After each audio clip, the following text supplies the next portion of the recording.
Ladies and gentlemen, when an avoidant pulls away after hurting you, it feels like rejection. But what you're really seeing is their fear, not your failure.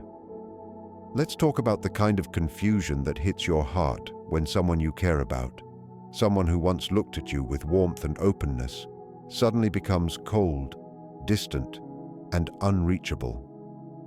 When an avoidant pulls away after hurting you, it is easy to believe they simply stopped caring. It is easy to assume that their silence means they feel nothing, that their distance proves the relationship was never real. But that's not the truth. The truth is far more tangled, far more human, and often far more painful than it appears. Because avoidants don't keep their distance because they feel nothing. They keep their distance because they feel too much. They're not avoiding you to punish you. They are avoiding you because they can't handle what your hurt brings up inside them. Avoidants are not emotionless people. In fact, they are often deeply emotional people who were never shown how to handle feelings safely. They grew up believing that closeness equals danger, that showing vulnerability means losing control, and that love always comes with the risk of being abandoned or rejected. So when they hurt you, when they say something they shouldn't have, or walk away at a moment you needed them most, it doesn't just make them feel guilty. It triggers shame. And shame is the one emotion an avoidant cannot bear to face.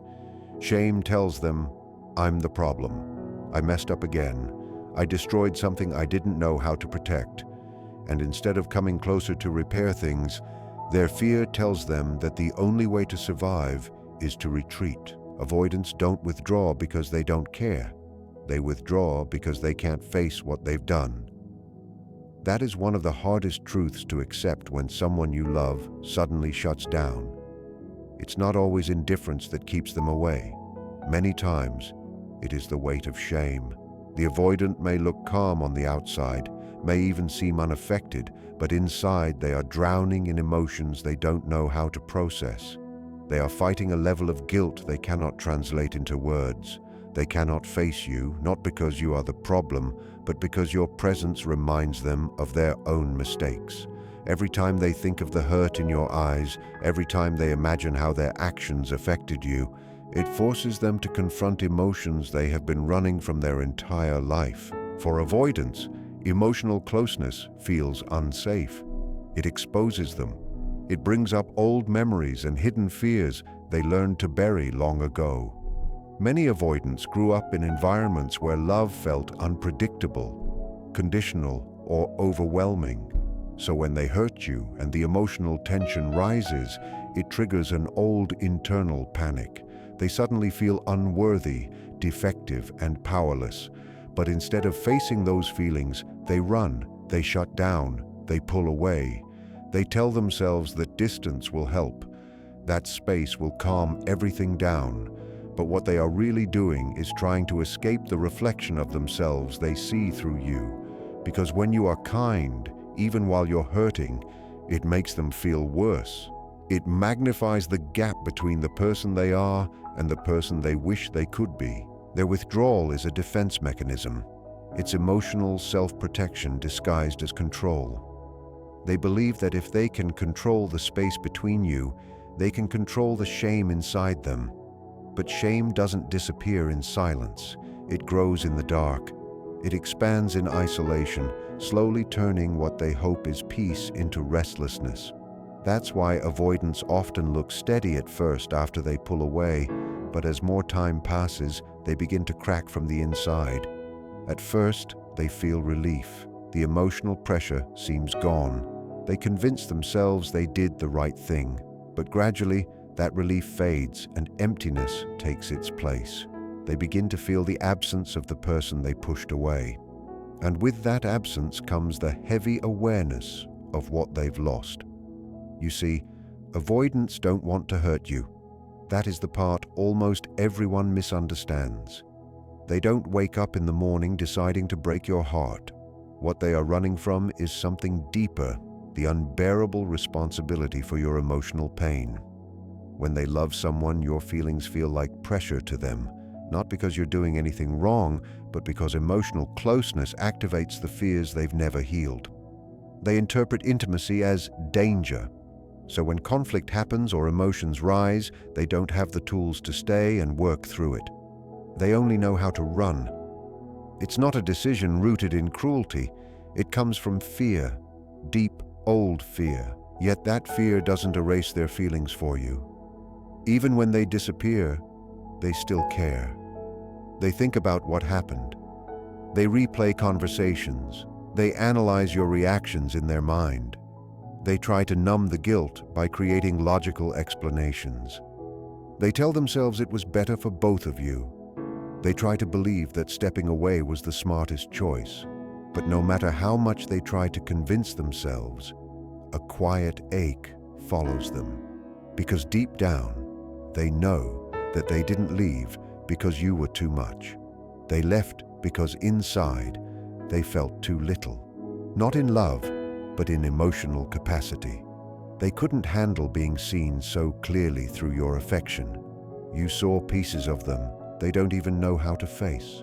Your pain becomes their mirror, and they can't bear to look at it.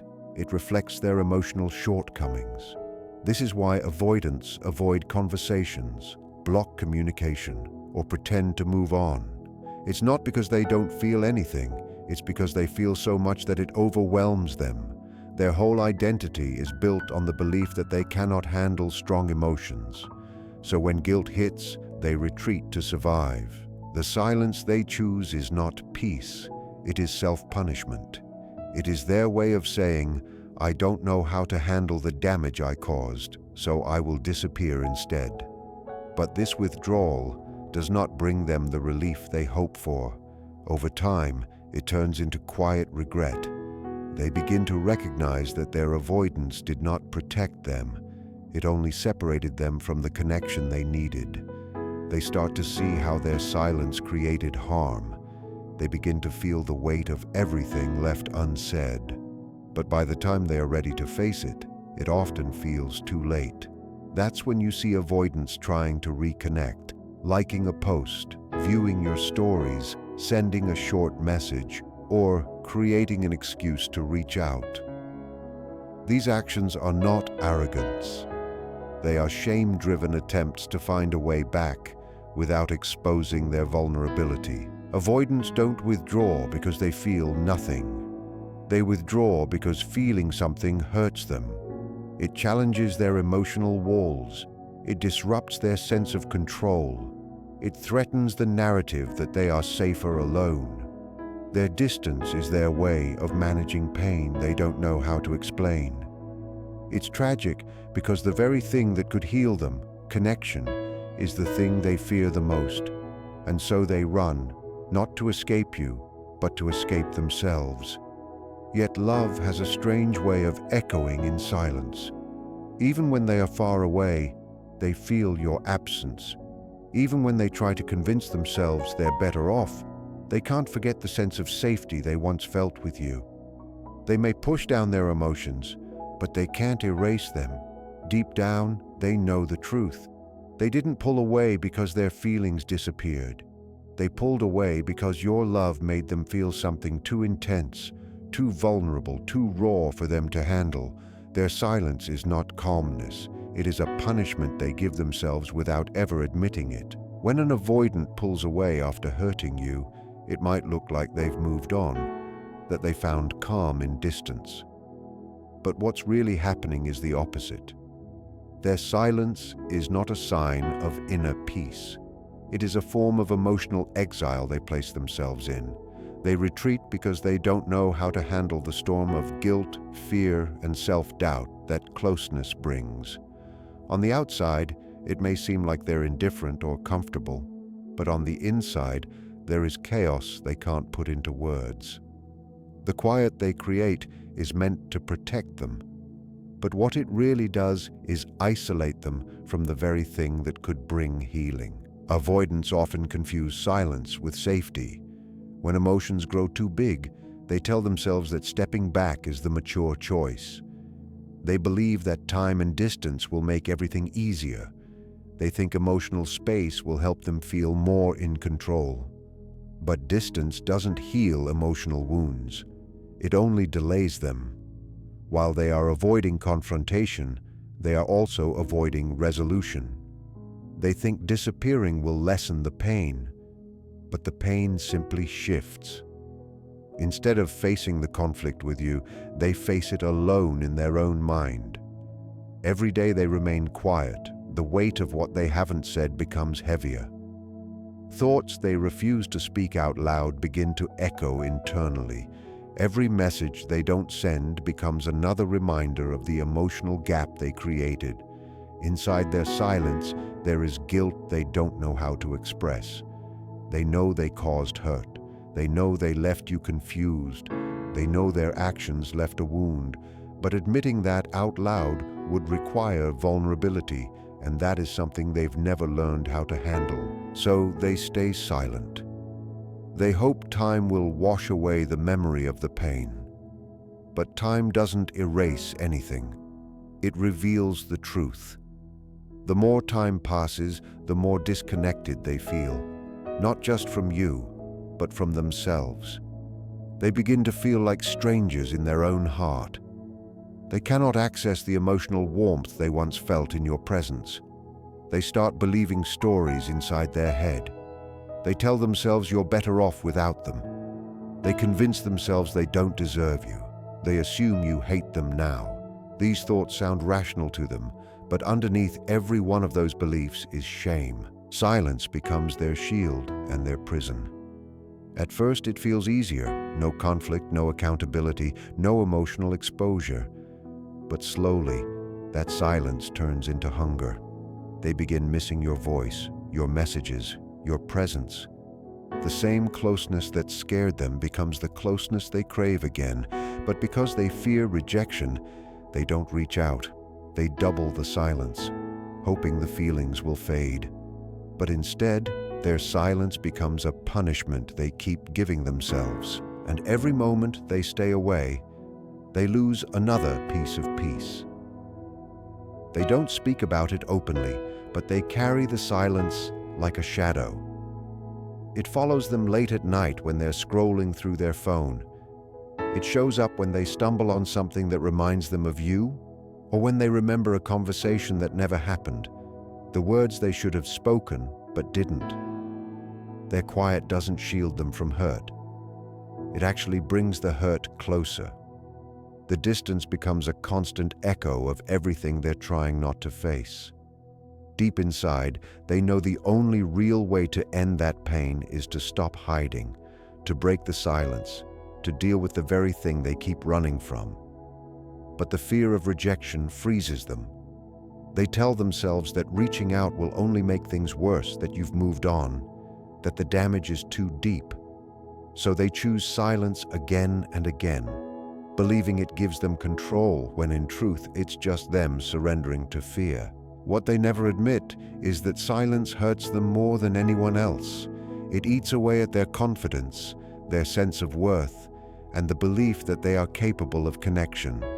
It feeds their oldest wound, the idea that love always ends with loss. But the truth is simple. Their silence isn't proof that they don't care. It's proof that they don't know how to repair what was broken. They have confused avoiding pain with finding peace. But real peace doesn't come from avoiding emotions. It comes from facing what hurts and choosing honesty over fear. Eventually, the silence begins to break, not always with words, but with energy. They start watching your stories, checking your posts, asking people about you in subtle ways, or appearing in small, cautious forms, hoping to see if the door is still half open. It's not manipulation, it's hesitation. It's them trying to escape the emotional punishment they place themselves in, even though they have no idea how to step out of it. That is the tragedy of avoidant silence. It's not freedom, it's isolation pretending to be protection. They are not punishing you with distance. They are punishing themselves by believing they don't know how to love without hurting. Their silence is not calm, it is a war inside them. It's the constant fight between guilt and fear, between wanting to reach out and wanting to run. You may only see distance on the outside, but that silence inside them is loud. It screams every time they avoid the truth, because every time they dodge what they've done, they lose another chance to heal. And one day they finally realize that peace was never found in silence. Peace was always hidden in the connection they were too scared to protect. Avoidants love deeply, but they love defensively. They are not numb or emotionless. They are afraid of what intimacy wakes up inside them, afraid of the vulnerability that love demands, afraid of the reflection they see when someone genuinely cares for them. Their way of loving is wrapped in layers of protection, not because they don't feel anything, but because they feel far more than they can handle. Loving, for an avoidant, is exposure. It is opening the door to the raw parts they spent their entire life trying to hide. So instead of leaning into love when it feels real, they build walls, they create space. They call it calm, independence, or clarity. But underneath all those names, what it really is fear dressed up as control. Avoidants don't know how to love openly. They love from a distance. They love from behind invisible glass, always observing, always analyzing, always holding back a part of themselves. When you meet them, you feel the chemistry, you feel the pull. But when things begin to deepen emotionally, they start stepping back. They begin to explain their feelings away, not because they don't have feelings, but because those feelings are overwhelming. They'll say things like, "I need some space," or "I don't want to hurt you," but truthfully they're already hurting inside, not because of you, but because love demands a level of openness they don't know how to give. Deep inside, they crave closeness, but they fear losing control. They want safety, but they don't trust it. So they live with one foot in and one foot out, never fully letting themselves surrender to love, even though it's exactly what they long for. Their defensive love style is not born from arrogance, it is born from survival. Somewhere in their past, closeness meant pain. Maybe a parent who only showed affection when it benefited them. Maybe rejection that came disguised as discipline. Maybe the subtle but powerful message that needing love made them weak. Whatever the source, it taught them that emotions were dangerous, that attachments were risky, and that vulnerability invited loss. So now when they love, they guard it with everything they have. They keep you near enough to feel comfort, but far enough to feel safe. And this is where the heartbreak begins. Their protective habits don't save them from pain, they create the pain. Their fear of losing someone becomes the very reason they lose them. They push away the people who make them feel things. They mistake emotional intensity for danger. They withdraw not because they want to be alone, but because love feels heavy, like pressure. Your affection reminds them of everything they don't believe they can give you in return. So they begin to sabotage without meaning to. They pull away when you get close. They get critical when you show kindness. They retreat into silence when closeness requires honesty. And while you're left confused, thinking you've done something wrong, they are quietly drowning in guilt. They know they hurt someone who only wanted to understand them. Avoidants love with their hearts, but fear controls their actions. They want to hold you close, but their hand loosens the moment emotions tighten. They want to say, "I need you," but the words freeze behind years of pride and fear. They want to stay, but their mind tells them to run. And what's painful is that they actually believe this kind of distance protects them, but it doesn't. It only isolates them inside the relationship they crave most. Love without vulnerability is not connection. It's emotional survival. It's a closeness that never feels safe. It's an illusion of intimacy without the comfort of being understood.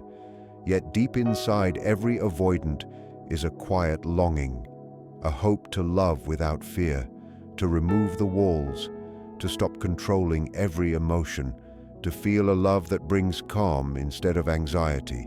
They want to stop protecting themselves from feelings that are meant to heal them. They dream of loving openly, but have no idea how to reach that place until they face their own wounds, until they confront their emotional history. Their defensive style of love will always push away the very thing their heart wants to hold. When an avoidant says they're comfortable with distance, don't believe it. That's not comfort. That's emotional armor. They're not unaffected. They're disconnected from the things that disturb them most.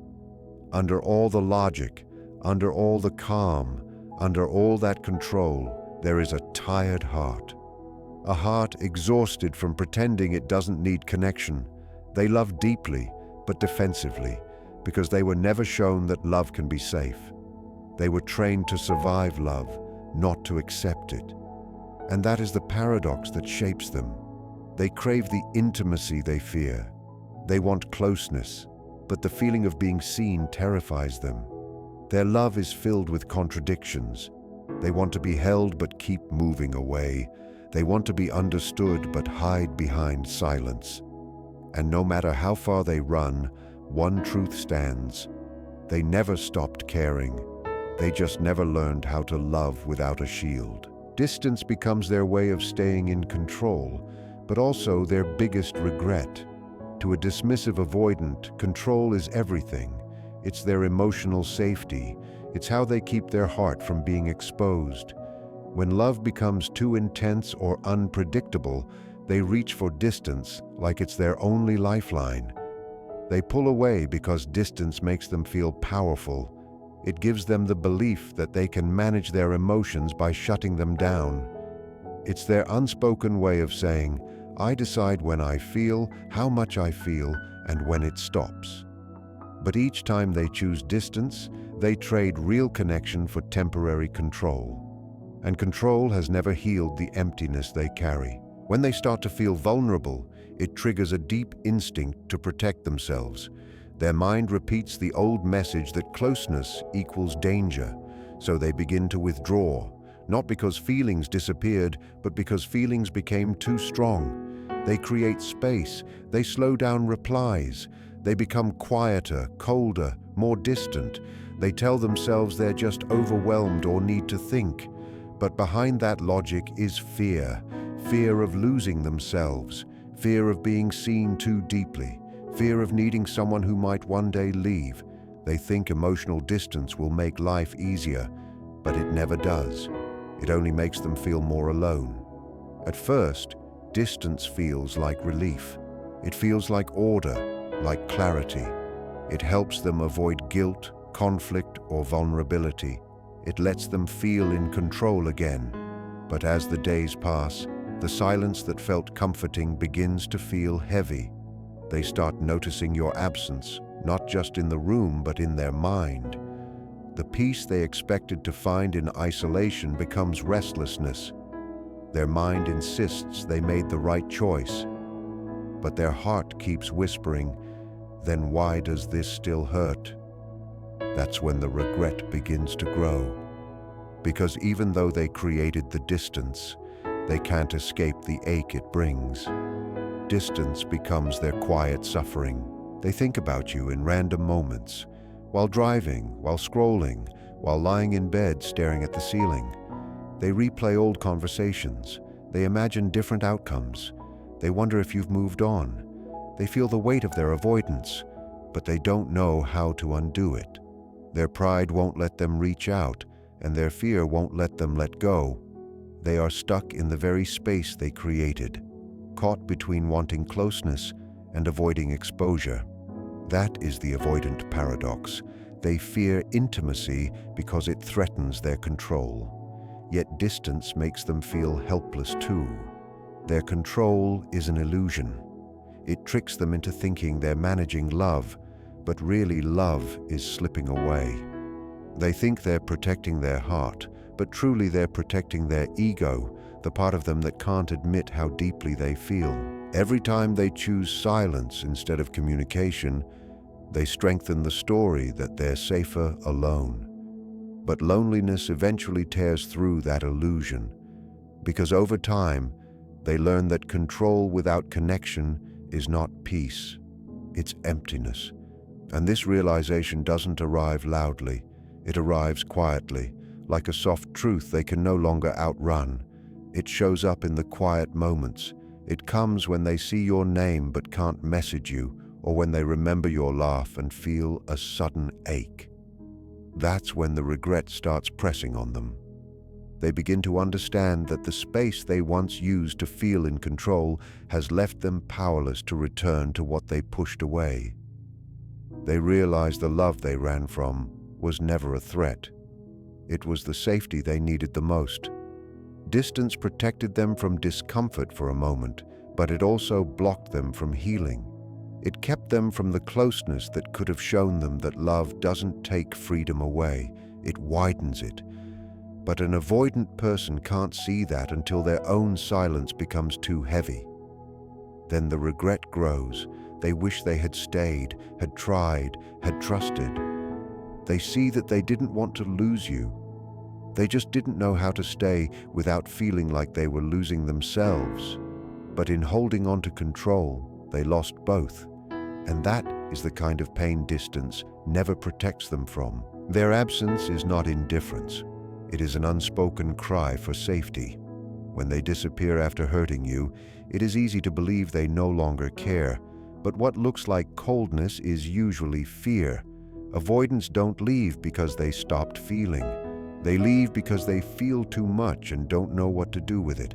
Their silence is not emptiness. It is overwhelm. They pull back not because you mean nothing, but because you mean too much.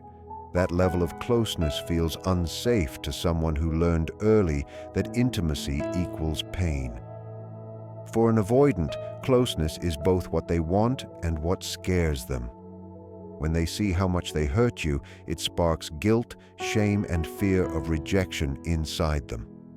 They don't know how to sit with that pressure or how to say the right words. They don't know how to face your sadness without feeling swallowed by it, so instead of moving closer, they run. It isn't to punish you, it is to protect themselves. Their mind tells them that distance will calm everything, but that's the lie. Distance doesn't calm emotions. It only postpones them and turns them into regret. Their disappearance becomes their way of soothing themselves. When they feel cornered, their instinct is to return to solitude, the only place that feels familiar. There they regain the illusion of control. They quiet their thoughts, justify their choices, and convince themselves that detachment equals strength. But isolation quickly becomes emptiness, because while they can escape your presence, they can't escape their feelings. You stay in their mind. You show up in their quiet hours. You stay in memories that don't fade just because they want them to. They distract themselves with routine, work, outings, anything to feel normal, but every distraction ends. And when the noise fades, they're left with the truth. They're not at peace. They're just alone. Avoidants don't understand that real safety doesn't come from running. It comes from staying. But staying requires vulnerability, and vulnerability feels like danger to someone who has been hurt by love before. Their absence is their way of saying, I don't know how to be close without feeling exposed. They don't disappear because they want to hurt you, but because they're trying to avoid their own emotional discomfort. Seeing your disappointment is unbearable to them. It reminds them of their fear of failing at the one thing they want most, connection. So they distance themselves, believing it will help. But doing so only confirms their worst belief. Love ends in loss. You may think their silence means you didn't matter, but the truth is you mattered so deeply that it activated every buried fear they had. You touched a part of them they have never learned to handle. They can't explain this. They don't know why they run from the person who feels like home. So they tell themselves that staying away is better for both of you. Deep down, they know that's not true. They know their absence is not healing them. It is draining them. They are not gaining safety. They are losing the one person who ever felt safe. When avoidants pull away, they are not asking for the end. They are trying to breathe, to steady their emotions, to rebuild their walls. But eventually, those walls turn into cages, because no matter how high they build them, their feelings always break through. They remember your patience, your soft presence, your way of understanding them without words. They remember the comfort of being seen. And these memories become both their comfort and their curse. Their absence is not freedom. It is fear in disguise. They are really saying, I'm scared, scared of conflict, scared of failing, scared of needing someone I might lose. They don't want to make you feel unloved. They just don't know how to love without feeling exposed. The safety they want only exists in connection, yet connection is the one thing they can't surrender to. When they disappear, remember, it isn't because you weren't enough. It's because they don't believe they are. Their silence is not a statement. It is a symptom. They are hiding from emotions they've never learned to carry. And even though it hurts, know this: they are not peaceful in that distance. They are trying to untangle feelings that scare them. One day the truth becomes clear. Love was never the threat. Fear was. And until they confront that fear, their absence will always feel louder than their presence. For avoidants, distance feels like safety. When emotions get intense, they pull away, believing it will calm everything. But distance doesn't heal anything. It only covers the wound. It gives numbness, not peace. And numbness always becomes unbearable. The longer they stay away, the heavier the silence becomes. They may think they pulled back to avoid losing you, but eventually they realize they pulled back from themselves. When they retreat, it's not because they want to lose the relationship. They want to lose the emotional pressure. They want relief. They want clarity. But instead of finding clarity, they find emptiness. At first, they feel a sense of control return. The emotional noise quiets. They convince themselves they made the right choice. But the truth reveals itself slowly. When the distractions fade, they're left with their own thoughts. And that is what they fear most. Alone, they hear everything they tried to shut down. The guilt, the longing, the truth. They try to fill the silence with busyness. But even when their days are full, their heart feels hollow. They feel the missing parts, your voice, your warmth, your presence. And then it hits them. The peace they expected never arrived. Instead of calm, they found loneliness. They start to understand that what they were running from wasn't you. It was their own unresolved pain. Their old beliefs taught them that closeness was dangerous, but the distance they clung to becomes its own kind of suffering. It blocks them from joy, connection, growth. They begin to realize that peace isn't about avoiding emotion, it's about learning to feel it without fear, and they cannot learn that lesson alone. Distance teaches them emptiness. It forces them to face the reality that running only delays emotion. The feelings always return, stronger, sharper, heavier. The moment they realize this is quiet but powerful, it's when they wake up and feel a heaviness they can't ignore. It's when they think of you and feel something deeper than guilt, regret, longing, awareness of what their fear cost them. They see that the distance didn't heal anything. It only widened the space between who they are and who they want to be. True healing begins with awareness.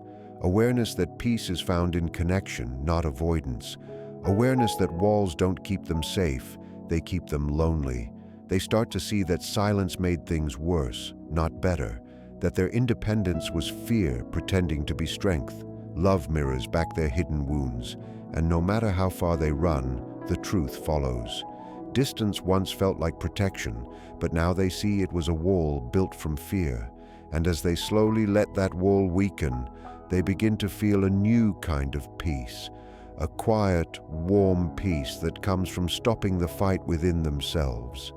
A peace that comes from choosing connection over fear. a peace that comes from finally understanding that love was never the danger. The danger was never learning how to stay.